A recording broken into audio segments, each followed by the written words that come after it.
Have you ever sat in that heavy silence at a family dinner? Here on Tales of Home, we retell those moments, honest, everyday, sometimes controversial. Every story is a mirror. Subscribe, join the conversation, and maybe find a little healing.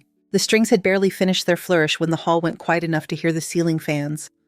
RIVERLIGHT Hall wore its summer best Edison bulbs, threaded like fireflies, tin stars nailed over the bar, a breeze rolling in from the marsh that smelled of brine and honeysuckle.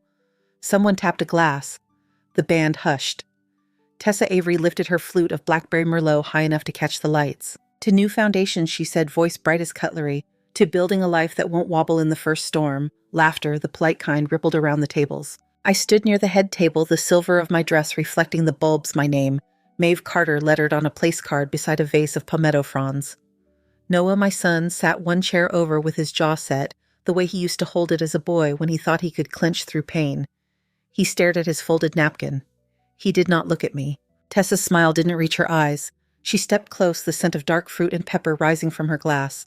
Some gifts, she said softly, still smiling, for the room you give because it's right. Some you give because people are watching. I had not answered her earlier, not when she suggested RIVERLIGHT Hall was the perfect stage for putting paper to promise, not when she said a deed transferred at a wedding would be romantic. I kept my hands folded and said nothing. She made the choice for spectacle. The merlot came down cold and sudden. It hit my collarbone and sheeted over the dress, a purple-black river threading the seams, gathering at my waist, before leaping to the floor in glossy drips. A gasp rose like a tide. Chairs scraped. Somewhere a spoon clinked against a plate and then stopped.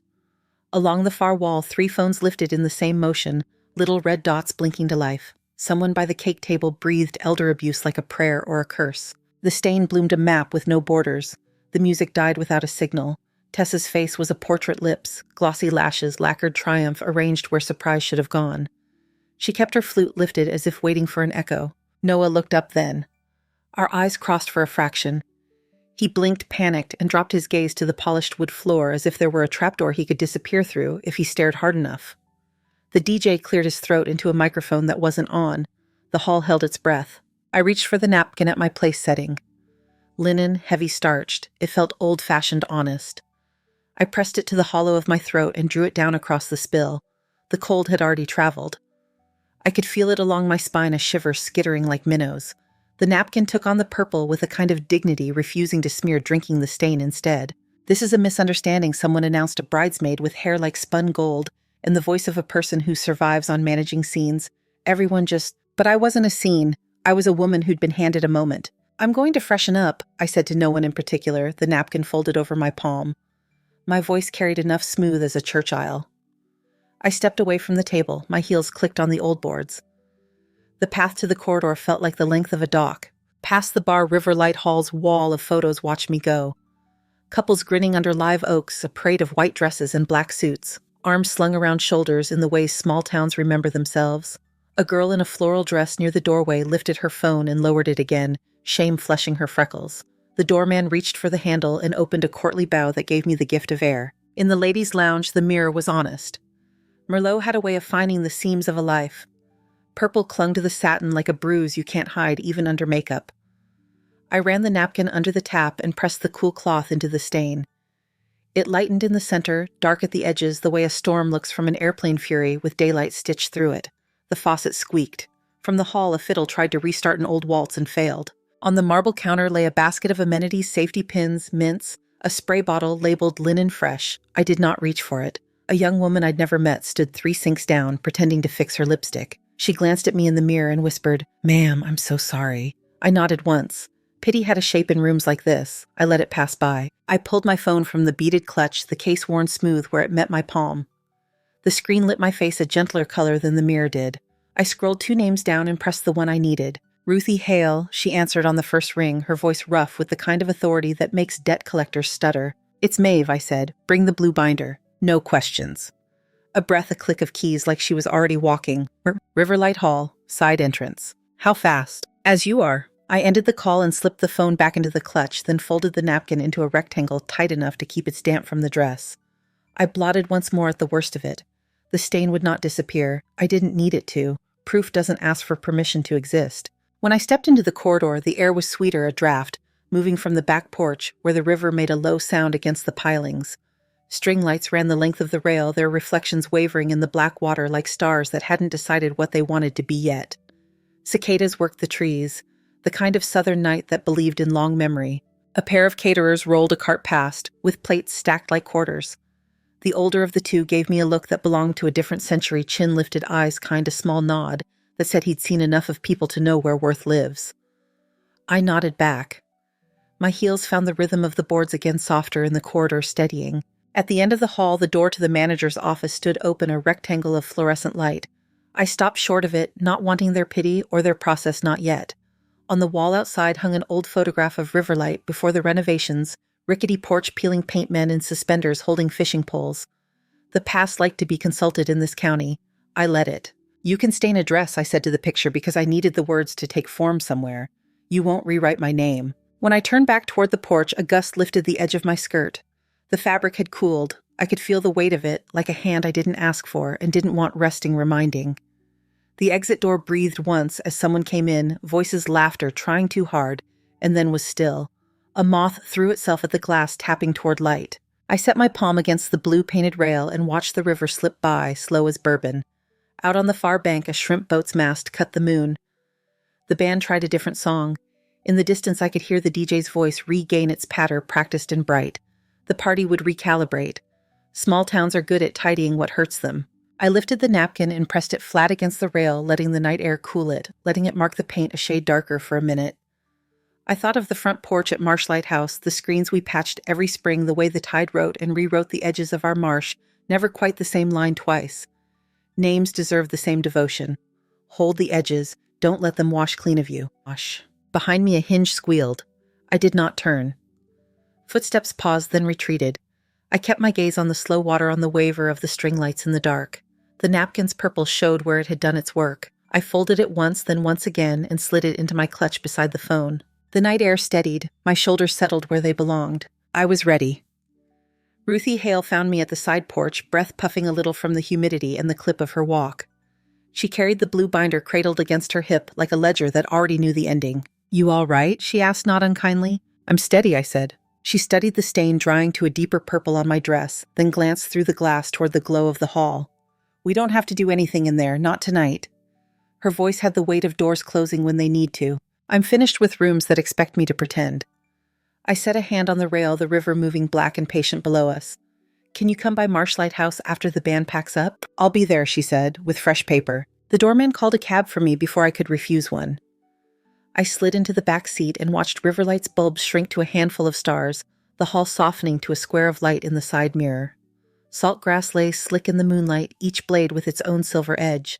By the time we turned down my road, the shell drive, the palmetto shadows, the steadiness I'd promised Ruthie had settled into my bones. Inside, MARSHLIGHT house smelled like it always did, after a summer day, lemon oil, damp wood. A little brine that came up through the floorboards when the tide leaned in. I switched on the lamp by the old piano. The light caught motes slow as dust in a church. In the corner, a box fan ticked, catching itself on a rhythm it would never fix. I slipped off the ruined shoes, lined them neatly by the door, and crossed the room barefoot. The walnut hope chest sat under the front window where it had sat since we hauled it in on a rain-blown afternoon 28 years ago. Robert had planned the lid until it closed the way a book closes, quiet and precise. We kept our ordinary things elsewhere, tax folders, insurance, the little jar for spare keys. The chest was for evidence of survival. I lifted the lid. The smell of old wood and paper rose warm as bread. The first layer held the wedding portrait of my parents, a brass button from Robert's work coat, a recipe card in his blocky hand that called for too much nutmeg. Beneath that bundled-in twine lay the stack I had not touched in too long. Hospital statements, emergency room wristbands, flattened under wax paper, a photocopy of my signature where it shook at 2 a.m. I laid them out on the piano bench one by one. The night Noah's body seized at 10 years old lives in the body like a handprint. His skin went ash white. His eyes slid to the corner like he was trying to track something he couldn't see. The drive to County Memorial took 11 minutes. 11. I remember the number because I counted each red light out loud, like the noise could keep his breathing going. The doctor asked permission for scans in a kind voice that did not match his urgency. I signed. I signed for the scan, for the medication, for the bed. When the bill cleared the corner of his mouth and said the number out loud, Robert pawned his silver cufflink and didn't let me come to the shop. That first winter in the house, we cooked on a hot plate when the stove quit and laughed like people who believed that made us scrappy instead of broke. I taught during the day, graded papers through supper, and carried a tray at Hector's Diner on Friday nights until my calves trembled. Robert roofed in August heat that dropped men twice his size. He came home with tar in his hair, his wrists banded with grit. On Saturdays, we added up what the MARSHLIGHT owed and agreed that a home was a slow payment, not a prize. We kept a shoebox of gas receipts to see how far a gallon would take us between storms. During Hurricane Nina, Robert screwed plywood into the window frames, while I sat on the kitchen floor and read Noah a book about a lighthouse that never went dark. After we dried the house like a child towels fans waiting, I set the cufflink next to the air bill. The metal had a small scratch at the edge where the pond man tested it. I could still hear the way Robert said, "It's a thing. He's a boy." We took the cufflink back a year later, bought it from ourselves in a booth by the window with my diner tips, and the overtime Robert picked up patching another man's roof. He wore it to church twice, then tucked it in the chest because we understood the shape of luck. Ruthie arrived just after the porch light drew a scatter of moths. She didn't knock like a stranger. She stepped in, set the blue binder on the table, and took off her jacket with the economy of someone who hadn't got time for ceremony. I led her to the piano bench and let her see the chest spread the bill, the cufflink a photograph of Noah on the front steps with chalk dust all over his knees, Marshlight house behind him, the porch still raw lumber under his hand. Ruthie touched the photo with one finger like it might fly apart. He drew the house she asked. Every day that summer, I said. Turrets even. On a house that never had one. She gave a short breath that might have been a laugh. Children build truth with the wrong shape, she said.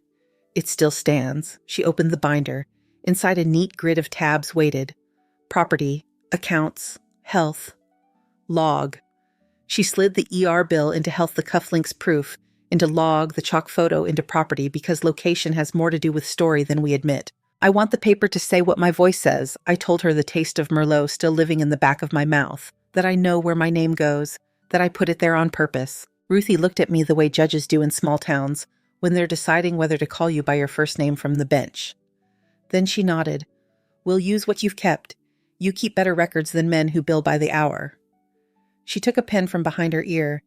You have a current list of household vendors, roof, pest control, HVAC, Her tone was simple, practical.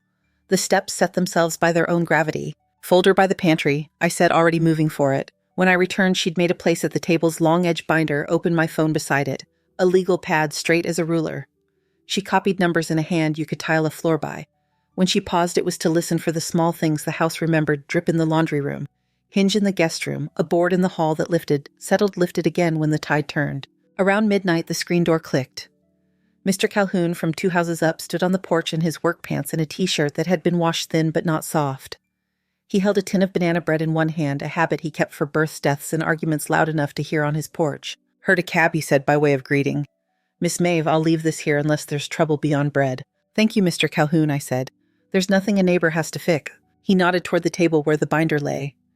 You know I did 20 years in the postal inspector's office, he said, like it was a detail he'd forgotten until it got useful.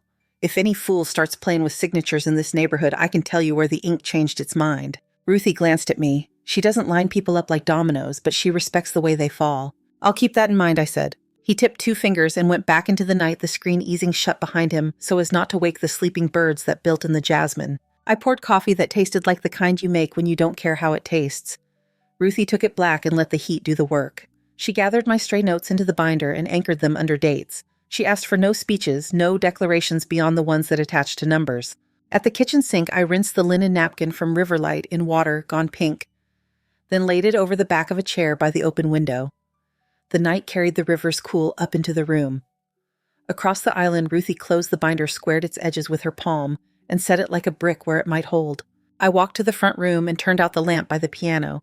The house sighed with its old timbers. Through the window, the marsh made its quiet move toward morning. My phone, face down on the table, buzzed once, then again. I flipped it over. A message from B, not a B, but Beatrice B. Harlan, who lived behind the feed store and knew every ledger line any storekeeper tried to hide. You should see this, she'd typed, and then 3 photographs arrived in a row. In the first, Margot Avery stood at my front gate with a man in a blazer and a woman holding a clipboard. In the second, the trio walked the side yard, the man pointing toward the east wall like he could measure sunlight with 2 fingers. In the third, Margot stood on the back steps of MARSHLIGHT house, with her hand on the rail, chin lifted the way a person poses when the camera is documenting an accomplishment. I held the phone until the screen went dark again, Then I set it next to the blue binder and rested my hand over both. The house listened the way old houses do when they decide which sounds to keep. Morning came in on the marsh like a tide that knew every board in the house. Light ran the length of the hallway, stopping to rest on the scuffed place by the piano and the spot where Noah once lined up toy trucks. I put on a cotton dress and set water to boil. When the kettle clicked, a car door thudded outside. Ruthie stepped in with a narrow-shouldered woman in a navy blazer and a zippered pouch. "Maeve," Ruthie said, "this is Ms. Vega. She notarizes half the county." Vega's smile was plain and professional. "You have ID for me, Ms. Carter." I slid my license across the table. Ruthie opened the blue binder to a tab she'd added in careful block letters, "Trust." She placed a stack of documents where my hands already waited and laid a ballpoint pen parallel to the margin as if measure mattered. "We're not moving mountains," she said. "We're moving lines on paper." I read every page. No flourishes, no promises dressed as kindness, just the steady language that holds a house where you put it. The papers named the property, the boundaries, the right to use, and maintain the instructions that said, my name would not be traded in a moment designed for applause. When I signed, the pen moved the way my hand moves when it's writing checks at the kitchen counter, without wobble, without drag. Vega stamped in 2 places. The rubber left circles that caught the light like coins. "Done," Ruthie said, not triumphantly, only exactly. Coffee steamed between us. I poured for the 3 of us, the ritual putting air back in the room. "There's more," I said, and slid my phone across to show Ruthie the photographs B had sent of Margot Avery at my rail with strangers who carried clipboards. Ruthie studied the images and sighed once through her nose.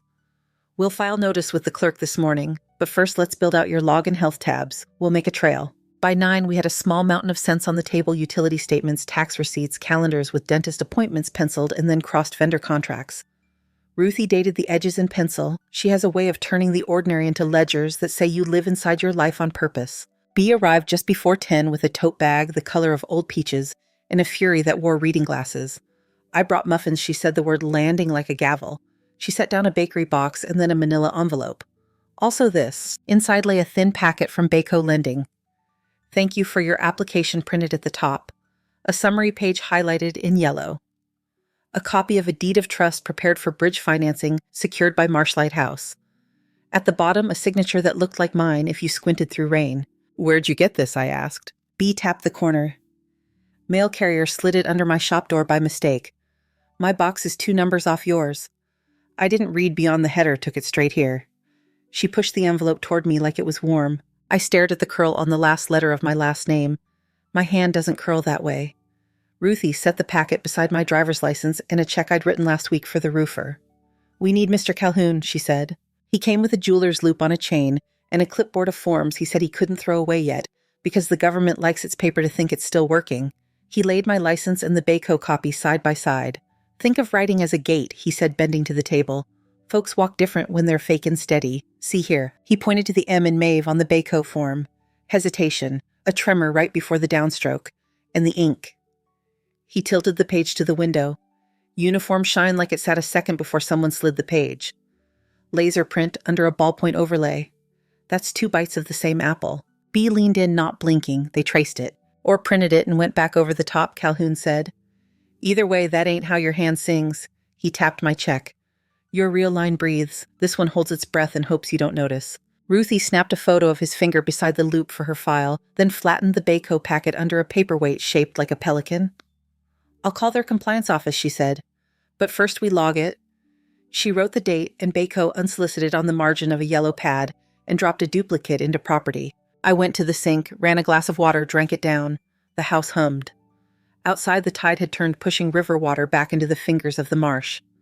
The kitchen clock ticked in counts that used to steady a baby. Near noon, a white sedan rolled slow at the curb. The driver checked a slip of paper, then checked the number over my door. I met him on the porch before he could knock.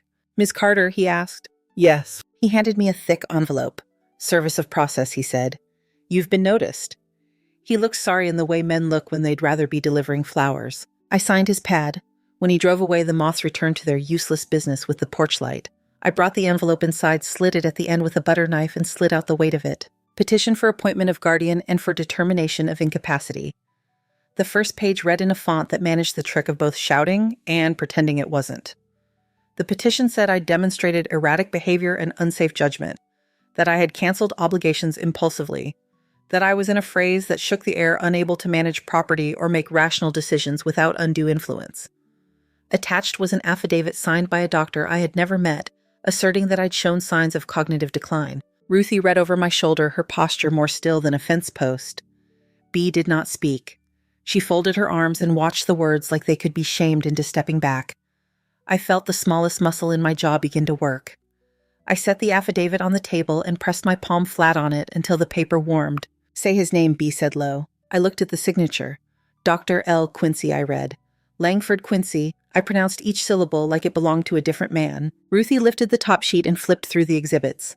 "They filed this at 9:08, she said, checking the e-file stamp. They moved quickly. Calhoun made a sound in his throat that had nothing to do with laughter. "Fast hands make mistakes," he said, and pulled the packet closer. He pointed to the patient address line on the affidavit. "They used your old box number. Post office changed this 2 years back and forwarded 6 months only." He looked pleased in the way men get pleased when knowledge costs them a career and pays in moments like this. I went to the window. On the porch rail, the linen napkin from RIVERLIGHT hung pale and clean, its purple almost gone to a shadow you could miss if you didn't know where to look. I said, and then the words didn't finish themselves. Ruthie nodded once. "Take 10, she said, already reaching for a legal pad. "B, start a timeline. Calhoun. I'll want a short note about the box change. Keep it plain." I stepped out onto the porch with the envelope still in my hand. The heat pressed close, the kind that made a person remember to work inside the shade. Across the road, a heron stood knee-high in a slick of tide, unbothered by the fuss men make. I breathed until the air went all the way out, then walked down the steps and around to the side yard, where the swing Robert hung still held. I sat. The ropes creaked in a music my body knew. A gull wheeled. Somewhere down the street somebody was mowing. I let those facts be facts, and then stood, went back inside, and called my son. "Noah," I said when his voice answered, rough and tired. "Bait dock at Fletcher's Landing in an hour." He hesitated. "Then I'll be there." The dock boards flexed under our feet in the way old planks flex when they've met too much weather. Boats knotted ropes groaned a stack of crab traps, rusted toward the same color as the water. Noah came in a windbreaker that used to fit him and now didn't. He had his hands in his pockets like he was guarding them from himself. "You look like you didn't sleep," I said. "I didn't," he said back and tried on a smile he couldn't keep. We stood shoulder to shoulder and watched the brown water pick at the pilings. He spoke first. "Tessa says you're making a spectacle." "I heard," I said. His jaw worked. "You canceled the guarantees, the venue, the lease." He pushed air through his teeth. "Do you have any idea what that did to me that night?" "I have a complete idea what that night did," I said, and turned my head so he could see my face and stop pretending he was talking to an empty space. "Noah, a woman poured wine on me so she could see if I'd break in front of people with phones. You watched." He swallowed. "I should have." "Yes." Silence balanced on the rail between us. A mullet jumped and fell back with a slap. He looked at the water. "I'm under Mom." The word came out in a rasp. "I kept thinking I could fix it before you saw. The card balances the short-term notes, the seed money that never came. I told Tessa we'd bridge it and launch. It's just..." He gestured with one hand. "It's numbers now. They don't care about my pitch or my new mock-ups or how much I want to be the man I said I'd be." "And so you aimed for a house," I said. He winced. "Tessa said stability means anchoring assets. She says you don't even like living there alone. She says, don't quote your wife to me," I said not loud. I was there. The wind shifted and brought in the brackish sweetness that means you're near the mouth where the river lets go. He rubbed his face like he wanted to erase it and start over. "If I could just get clean of the worst of it," he said I could breathe. "I have pulled you out of water that thought it could have you." I said the line arriving intact from a place that kept things true. "I will not wade in after you when you steer the boat into a storm." "Do you hear me?" His throat worked. "I hear you." We stood with it. A shrimp boat chugged past the captain, lifting 2 fingers off the wheel in an old coastal hello. Noah lifted his hand-back reflex from a boyhood that built manners into muscle. "I don't know how to unspool this," he said finally, his voice small around the edges. "You speak to people whose work is untangling," I said, "and you stop handing out my name as if it belongs in your pocket." He nodded, eyes on the water. "Okay." I didn't touch his arm. Love isn't always a hand on a sleeve. We watched the dock do its slow bending, then walked back up the path without filling the space with apologies it couldn't carry. At the edge of the lot, he stopped. "I'm sorry about the wine," he said, not looking at me. "I should have stood up when it counted." "Yes," I said again. He shoved his hands deeper in his pockets and went the other way. Back home, the house held the same temperature it always keeps after noon warm, where the sun hits cool, where the cypress keeps it. Ruthie had turned my kitchen table into the kind of order juries understand. Columns, dates, notes, only as long as they needed to be. B handed me my phone. "They posted the RIVERLIGHT video," she said. You'll want it saved. On the screen, the hall replayed itself, the toast. The new foundations, the Arc of Merlot, like someone drawing a cruel line, then my napkin moving the way napkins move when they've done Sunday dinner 50 years. The room's sound gasp, scrape hush, raised itself. My face didn't look broken. It looked like a face that had learned where to put the weight. I saved the clip and set the phone down on the binder. The landline rang, an old bell patient and insistent. B lifted the receiver and pressed it into my hand. Maeve Margot Avery said. Her tone was sugar that had sat too long in the humidity. You've been served, I trust. I have the papers, I said. Good, she said. Let's let the process do what it's designed to do. The pause on the other end was long enough to measure.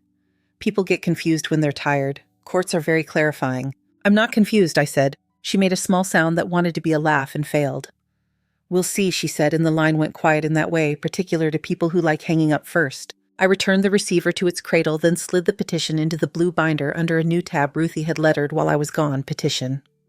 The rings closed with a precise click. The house, attentive as ever, took that sound and held it. The county courthouse had ceilings so high they turned voices into weather. Fluorescents hummed. A bailiff's shoes ticked the same pace as the clock over the seal of the state. I sat at the respondent's table beside Ruthie Hale, palms flat, the blue binder squared to the wood, as if weight could be borrowed from it. Bee sat behind us with her toad at her feet, a pencil traveling from ear to ear like a metronome. Mr. Calhoun had put on a tie the color of a bruise and nodded to me once like a man setting a level. Across the aisle, Tessa Avery looked magazine-perfect hair, poured out of a can face smooth with the kind of calm that needs rehearsal. Margot sat beyond her, the faintest lift at her chin, the only sign she considered the room hers by default. Noah kept his hands folded so tightly the knuckles went pale. He didn't look at me. The judge, Honor of Lila Chandler, took the bench with the casual authority of a woman who had already made choices before breakfast. She read the caption, adjusted her glasses, and nodded to the petitioner's table. Counsel, she said. Their lawyer stood bland suit, brighter cufflinks. Your Honor.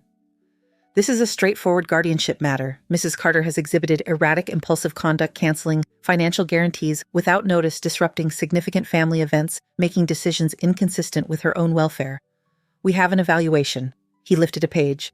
Dr. Langford Quincy's affidavit attests to cognitive decline and impaired judgment. He called Quincy first. A tall man with a rolling briefcase and a tie that tried to make him important took the stand. He spoke in careful clauses that sounded like they had been pressed through mesh for consistency. I reviewed materials, he said, observed behavior in video recordings, spoke with concerned family members. Ruthie didn't object. She let him build the scaffolding he liked. Doctor, the lawyer said, what did you conclude? That there are indicators of early decline. In my opinion, a guardianship would protect the respondent's assets from impulsive misuse. Ruthie rose for the cross. Dr. Quincy, she said, you've never met my client. I have not. You've never examined her. No. You signed an affidavit stating she was showing cognitive impairment. On what physical observation did you base that? Observation of behavior and provided recordings and reports. Ruthie stepped close, not crowding, just shortening the distance so the room had to lean in.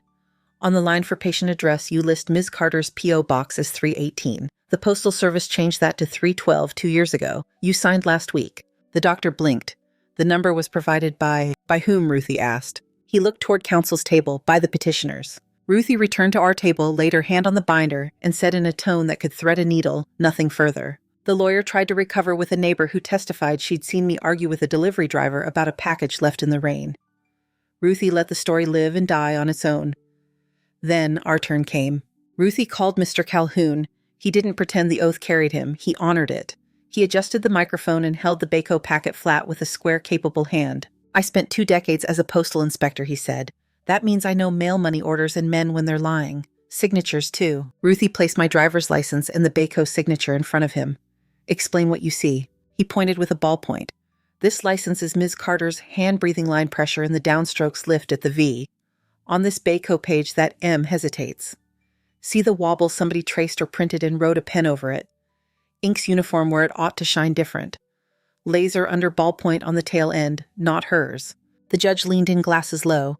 In your opinion, she said the signature was not executed by the respondent. In my opinion, in my career, no ma'am. Ruthie handed up the photographs B had sent Margot at my gate, with a man in a blazer and a woman with a clipboard.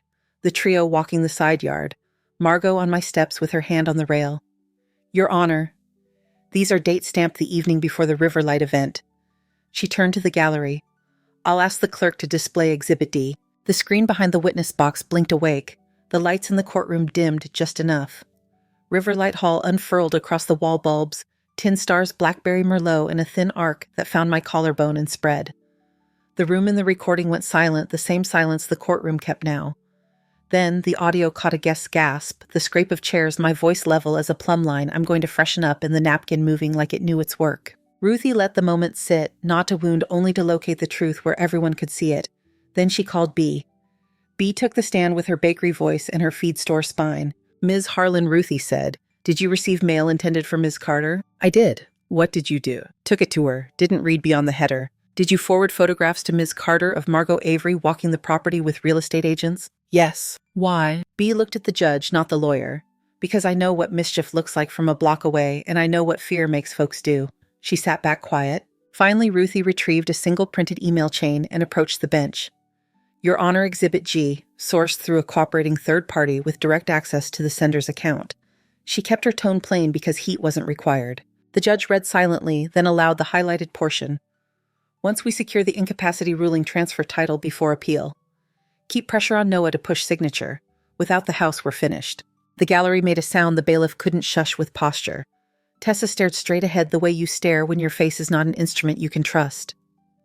Margot's mouth opened and didn't find the next word. Noah flinched as if he'd felt the paper itself hit the table. Ruthie returned to our table and closed the binder once with her palm. "No further witnesses," she said. The lawyer tried to object to Exhibit G's foundation. Ruthie recited the chain, the metadata, the verification. The judge took notes in margins only she could read and then set the pen aside. "Mrs. Carter," she said, "if you wish to speak." I rose. The room climbed with me.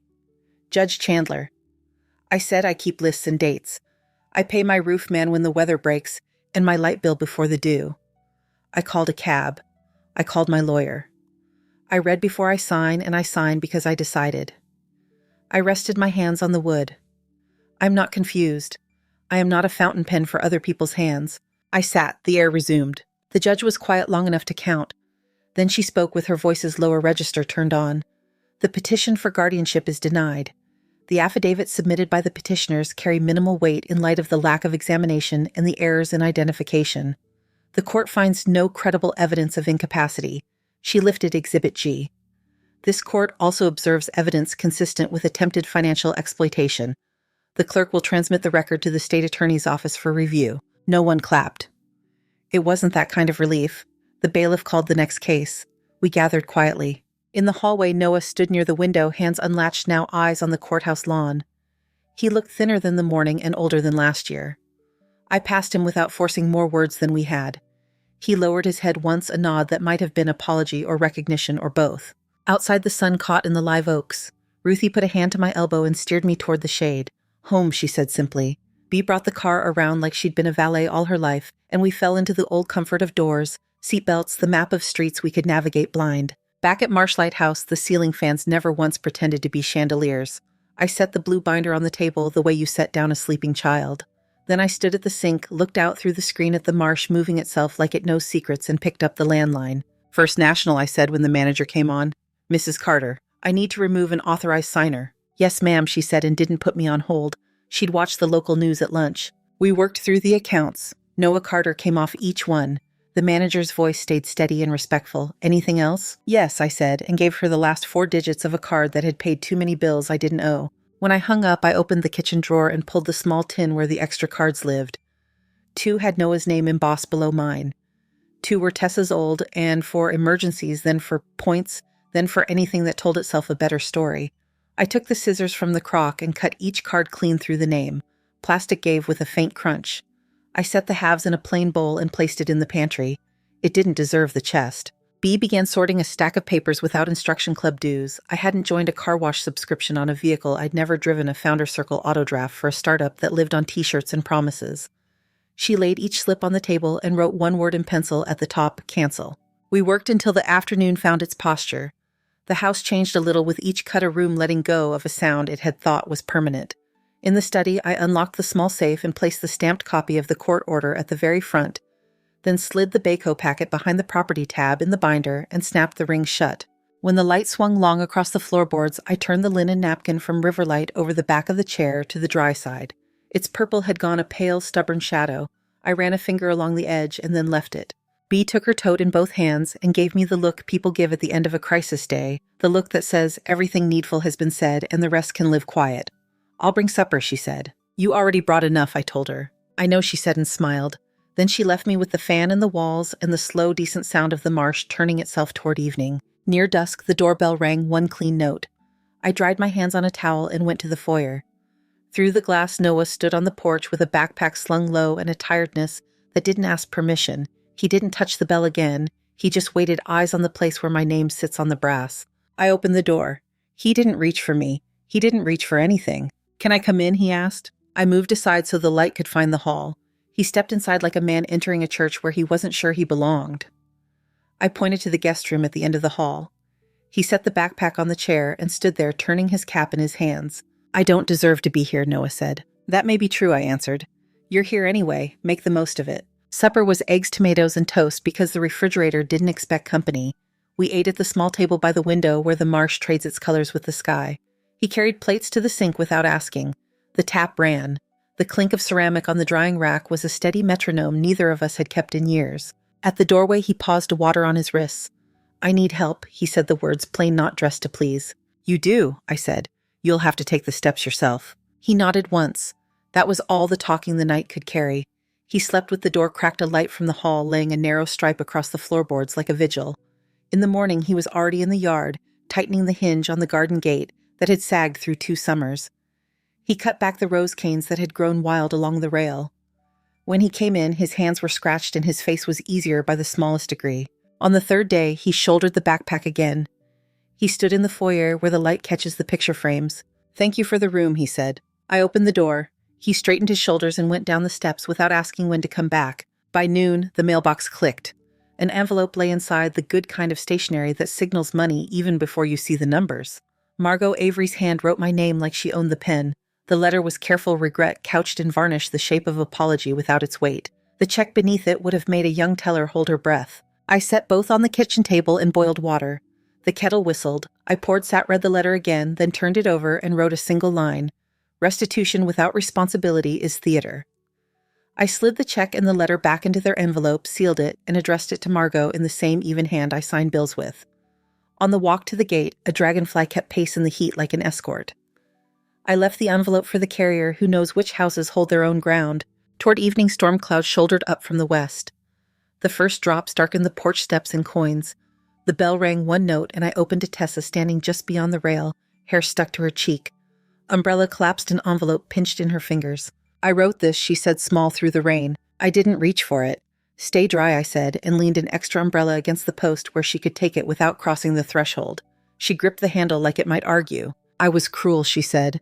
The words had no varnish. They fell between us and lay there. "I know," I said. She blinked away water that wasn't all rain and backed down the steps, the good umbrella opening with a click that sounded like a hinge repaired. The envelope in her other hand went dark at the edges. I closed the door and left the latch unturned until the weather passed. A week later, the porch filled the way porches in this town fill when the right people start something small. Ruthie brought folding chairs and a box of manila folders. Bee balanced a tray of cornbread and a stack of photocopies she'd made at the library. Mr. Calhoun arrived with a magnifying glass on a string and a ruled pad that had seen better afternoons. 2 widows from downriver came with their grocery lists in purses, one man from the next street with an envelope of bank statements he'd never read closely. We set a lantern on the table because the sun would go before the talk did. Ruthie kept her voice easy. "This isn't a class," she said, "and it isn't court. It's names on paper where they belong." She showed them how a power of attorney differs from a will without turning either into a sermon. Bee spread out a simple budget and pointed to the month where a grandson's temporary help had turned into an auto draft. Calhoun demonstrated the difference between a signature that breathes and one that holds its breath. He put my driver's license on the table beside a traced name from another woman's trouble, and the room leaned in to watch the ink tell on itself. The lantern's circle cut a soft coin of light across the wood. People spoke the way they speak when the words have been folded in a long time. Some voices shook, some didn't. We passed a pitcher of water and a bowl of peppermints. Ruthie wrote dates, not speeches. Bee wrote phone numbers, not promises. When a breeze came through and pushed at the gauze curtains, the candle flame leaned and then stood back up. The porch boards held the weight like they'd been waiting. When the night thinned, chairs scraped and the screen door whispered open and shut. Calhoun left last, tapping the post the way a man says good luck to wood.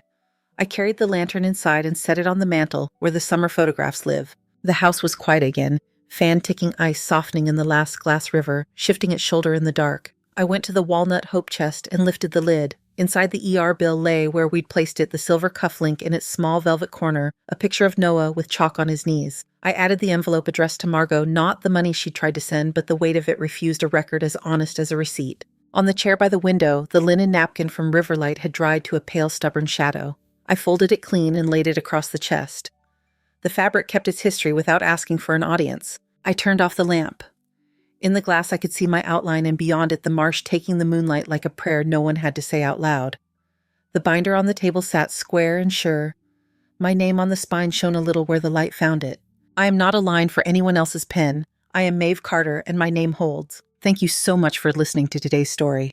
If this story resonated with you or made you reflect, I'd love to hear your thoughts, so feel free to share them in the comments below. And don't forget to like, subscribe, and hit the notification bell so you won't miss the next story. I'll see you next time as we continue exploring more journeys and lessons together.